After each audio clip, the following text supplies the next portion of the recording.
Good morning students. NEET final revision series में जो हमारा पहला टॉपिक सेलेक्ट हुआ है, जिसके बच्चों ने सबसे ज़्यादा कमेंट किए, वो था हमारा पेडिग्री एनालिसिस।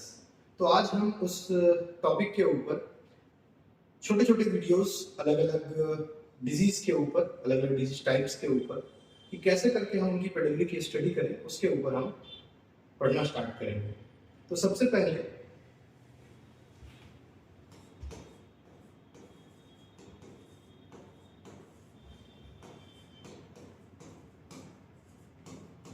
Pedigree analysis.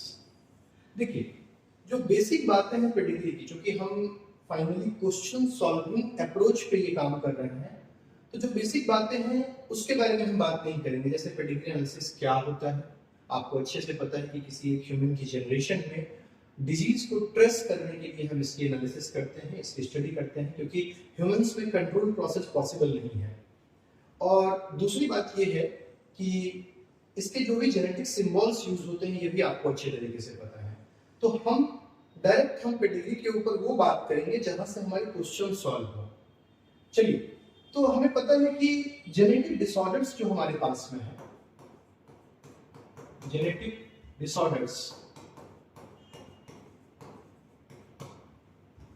वो सबसे पहले हम उसको दो कैटेगरी में डिवाइड करते हैं। एक कैटेगरी तो हमारे पास होती है ऑटोसोमल, और एक कैटेगरी हमारे पास में होती है sex linked.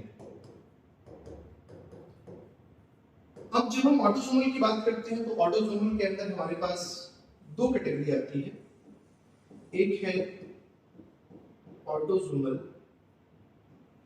Dominant and the other one is autosomal recessive. Autosomal recessive. When we talk about sex-linked disorders, तो यहाँ पे हम बात करेंगे X-linked, और दूसरी कैटेगरी हमारे पास होगी इसकी Y-linked। X-linked के अंदर हमारे पास फिर से दो कैटेगरी बनेगी। एक कैटेगरी होगी हमारी X-linked डोमिनेंट, और दूसरी होगी हमारे पास में एक्स लिंक्ड रिसेसिव, और एक तो हमारे पास में वाई लिंक्ड हो गया। तो ये कुल मिलाकर के हमारे पास 1 2 3 4 5 ये 5 तरह के जेनेटिक डिसऑर्डर्स, और हम इन्हीं के बारे में समझेंगे कि आखिर जब हमारे पास में क्वेश्चन में एक पेडिग्री का चार्ट आता है, तो वो चार्ट हमसे क्यों नहीं सॉल्व हो पाता है। आखिर क्या बातें हमेशा हम ध्यान में रखें तब एग्जाम के अंदर इजीली हम उस चार्ट को सॉल्व कर सके, उस क्वेश्चन को सॉल्व कर सके। आइए बात करते हैं नेक्स्ट। सबसे पहले हमारे पास जो डिसऑर्डर है वो है ऑटोसोमल डोमिनेंट। देखिए, जैसे ही हमने कहा ऑटोसोमल डोमिनेंट, तो ऑटोसोमल का मतलब ये हुआ कि अब यहां ये फर्क आप मत कीजिए कि सेक्स क्या है, यानी कि मेल है या फीमेल है, क्योंकि ऑटोसोमल है तो मेल और फीमेल दोनों में इसके होने के चांसेस बराबर है। तो हम कह सकते हैं कि occurs equally in both male and female। ठीक है। दूसरी बात यह है कि a single mutation is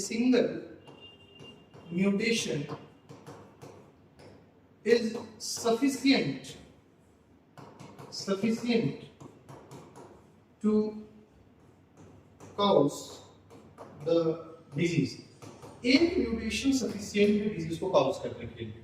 देखिए, हमने बात की कि ऑटोसोमल डोमिनेंट, अगर बात ऑटोसोमल डोमिनेंट की हो रही है, तो ये कंडीशन जो होगी, ये कंडीशन होगी डिजीज कंडीशन,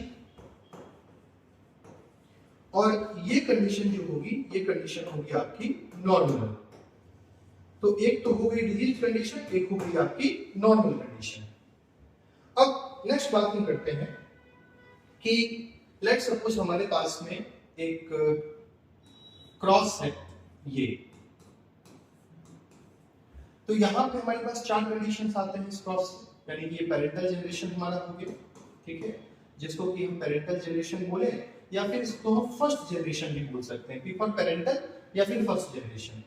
अब हमारे पास जो सेकंड जनरेशन यहाँ पे आ रही है, यानी कि फिलियल 1 जनरेशन, इसमें हमारे पास ये कंडीशन कैपिटल ए, दूसरी कैपिटल ए स्मॉल ए, तीसरी फिर हमारे पास स्मॉल ए कैपिटल है, मैं जानबूझ के ऐसे लिख रहा हूं, और चौथी कंडीशन स्मॉल ए स्मॉल। अब एक बात बताइए, चूंकि ये डिजीज डोमिनेंट है तो इसका मतलब ये हुआ कि जहां कहीं एक सिंगल ए भी आ गया डोमिनेंट फॉर्म के अंदर, एक सिंगल जीन भी अपने डोमिनेंट फॉर्म में अवेलेबल है, तो इसका मतलब ये तीनों कंडीशन जो होगी ये कंडीशन डिजीज लेके आएगी, ये कंडीशन डिजीज लेके आएगी, और अकेला जो ये कंडीशन है ये होगा नॉर्मल, ये होगा नॉर्मल।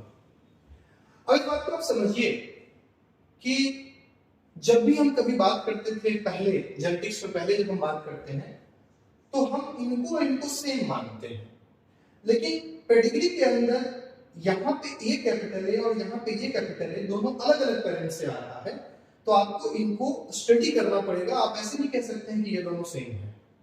आगे बात करते हैं आपसे। अब एक बात बताइए कि कुछ कंक्लूजन्स आप ऑटोसोमल डोमिनेंट के लिए निकाल सकते हैं, और वो कंक्लूजन्स क्या होंगे इस बात को समझिए। जैसे पहला कंक्लूजन कि मान लीजिए कि आपका जो प्रोजेनी है वो डिजीज्ड है, तो अगर प्रोजेनी डिजीज्ड है तो ये तय बात है कि पेरेंट में कोई ना कोई डिजीज तो होना ही होना है। अगर प्रोजेनी डिजीज होगी तो ये फिक्स बात है कि पेरेंट में कोई ना कोई तो डिजीज होना ही होना है। तो हम कह सकते हैं कि if progeny is diseased at least one of the parent is diseased, कम से कम एक पेरेंट तो डिजीज होगा ही होगा। आइए इस बात को समझने की कोशिश करते हैं। देखिए दरअसल जैसे मान लीजिए हमने प्रोजेनी को पहले ही लिख दिया कि प्रोजेनी डिजीज है, तो प्रोजेनी का डिजीज का मिनिमम रिक्वायरमेंट क्या हो सकता है, कैपिटल ए स्मॉल। तो अब ये जनरेशन आपकी सेकेंड फर्स्ट जनरेशन से बनी है, तो इसको ये कैपिटल ए और यहां से स्मॉल ए आ रहा है, तो ये फिक्स है कि कोई ना कोई एक पेरेंट के अंदर तो ये कैपिटल ए होगा। अपने एग्जांपल के लिए हम मान लेते हैं कि जो मेल पेरेंट है हमारा उसके पास ये कंडीशन देखने के लिए मिल रही है, ठीक है, और एटलीस्ट फीमेल के पास में या तो वो नॉर्मल हो सकती है, लेकिन या फिर वो इस कंडीशन के अंदर भी आ सकती है, या फीमेल आपकी इस कंडीशन के अंदर भी आ सकती है। बात तो समझिए, लेकिन ये फिक्स है कि कम से कम, देखिए ध्यान से language, at least one of the parent is disease, एक पेरेंट तो फिक्स है कि डिजीज होना ही होना है। दूसरी बात हम समझते हैं इसमें, जो वाला नेक्स्ट कंडीशन है वो क्या कहता है, वो कहता है कि if both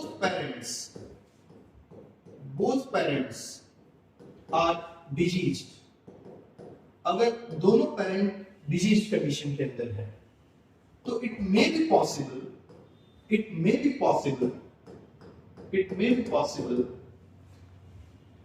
that one of the child is normal, कोई ना कोई एक चाइल्ड उनका नॉर्मल हो जाएगा, दिख रहा है, तो ये पॉसिबल है। कैसे समझते हैं आपको, मान लीजिए कि बोथ पेरेंट डिजीज है, तो बोथ पेरेंट डिजीज होने की जो मिनिमम कंडीशन है वो क्या होगा, देखिए बात को ध्यान से, ये कंडीशन दिख रही है, तो इस कंडीशन से ये पॉसिबल है ना कि जो सेकंड जनरेशन है उसके अंदर ये कंडीशन किसी चाइल्ड के अंदर देखने के लिए मिलेगी, और अगर ये कंडीशन देखने के लिए मिलेगी तो ये चाइल्ड डिजीज नहीं क्या हो जाएगा, नॉर्मल हो जाएगा। बात समझ में आ रही है, दोनों कंडीशन पे हमने बात की। आइए तीसरी बात आपको समझाता हूं जो बहुत इंपॉर्टेंट बात है, गौर से समझिएगा। ये बात है हमारी जनरेशन स्किप की। जनरेशन स्किप क्या होता है, जनरेशन स्किप समझने की कोशिश करते हैं।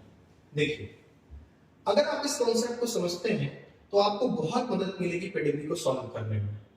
जैसे मान लीजिए कि हमारे पास एक पेरेंट है जो आपको डिजीज कंडीशन के अंदर दिख रहा है, ठीक है, और दूसरा पेरेंट जो है वो नॉर्मल है।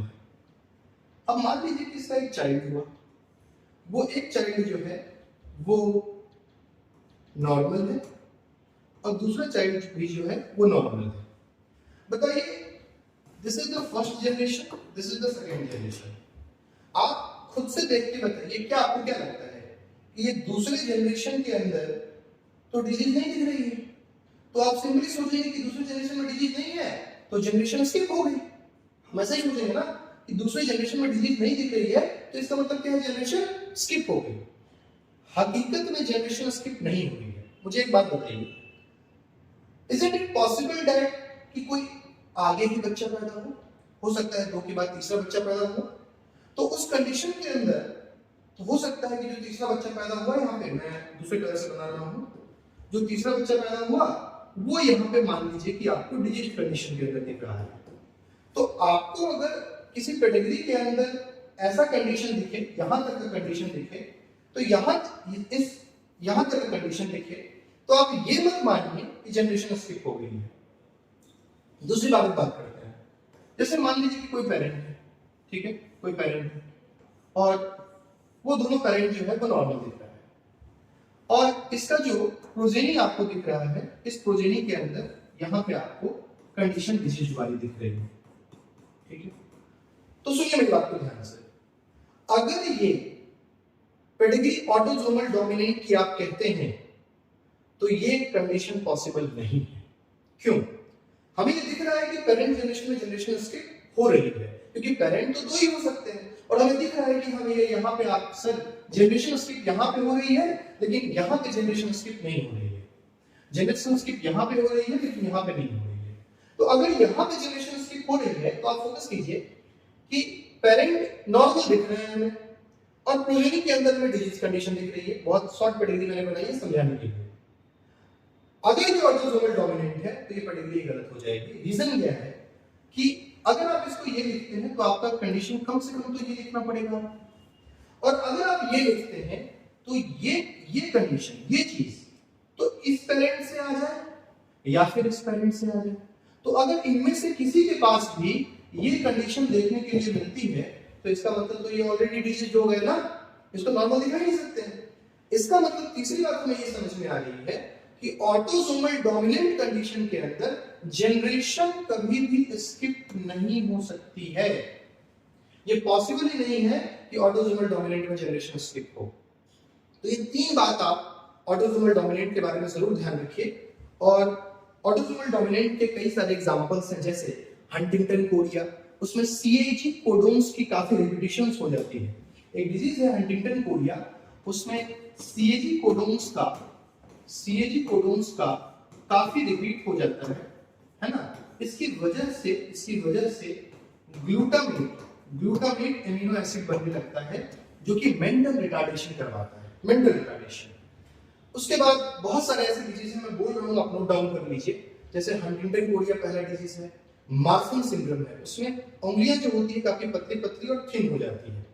एकेंड्रोप्लास्टिया एक डिजीज है, फेमिलियल हाइपरकोलेस्टेरोलेमिया एक डिजीज है, पॉलीडेक्टाइली ये भी एक डिजीज है, मायोटोनिक डिस्ट्रॉफी ये भी एक डिजीज है, PTC टेस्टिंग ये भी एक डिजीज है। तो एक चीज और ध्यान रखिए, इतने सारे डिजीज के नाम आप जरूर ध्यान रखिएगा कि अगर कभी ऑटोसोमल डोमिनेंट डिसऑर्डर आपको दिख रहा है, एग्जाम में क्वेश्चन आ रहा है कि ऑटोसोमल डोमिनेंट के रिगार्डिंग, और क्वेश्चन में ही आपको ये दे दिया गया, in the question itself it is written है कि एक बीमारी है मायोटोनिक डिस्ट्रॉफी, उसके बाद कितनी भी बातें उसके बारे में लिखी हो, आप मान लीजिए कि ये 3 बातें तो जरूर लागू करनी है इसमें, हम जो 3 बातें हमने पहले समझी। नेक्स्ट लेक्चर के अंदर या नेक्स्ट वीडियो के अंदर हम बात करेंगे autosomal recessive condition. Thank you.